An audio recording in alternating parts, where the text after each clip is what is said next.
جلسه شورای هماهنگسازی اوید به پیشگیری ویروس نورسایی مسمومیت آدم سیل و رجه با اشتراک وسیع مسئولین ساحه و دیگر شخصان داخلدار برگزار گردید. در آن حسابات راهبران ساحه‌های مربوطه شنیده شد. تاکید گردید که محض با کارهای فهماندهی بین مردم برگزاری ملاقات و واخوری‌ها امکان دست داد که شماری گرفتاران این بیماری‌ها کم کرده شود. دسترسی و تامین مواد دارویی و دیگر لوازمات پیشگیری کننده امکان فراهم آورد. سرعتیابی آن در بین گروهی خفناک کاهش داده شود. گفته شد با مقصد پیشگیری از این بیماری‌ها در بین مهاجران و اهل عائله آنها نیز کارهای دستوردهی با دسترسی و رقابت اطلاعاتی فرا گرفته شدند.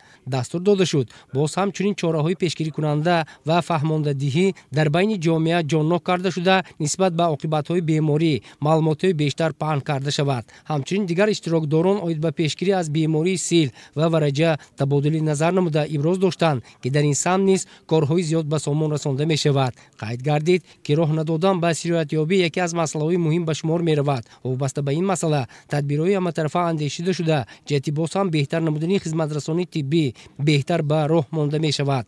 در جریان جلسه دیگر مسائل مهمی ساحه مورد بررسی اشتراکداران قرار گرفت. دستور داده شد که بهره باز هم بهتر نمودن صفت خدمت رسانی تدبیرهای مهم اندیشیده شود. ملاقات و واخوری‌ها در بین قشر گوناگون جامعه بیشتر به راه ماند. از چاره‌های فهماندهی امکانی پیشگیری همه گونه بیماری‌های سرایتی می‌گردد. جلسه با مذاکره اشتراکداران تحریزی نقشه و وظیفه‌گذاری‌ها به کار خود انجام بخشید.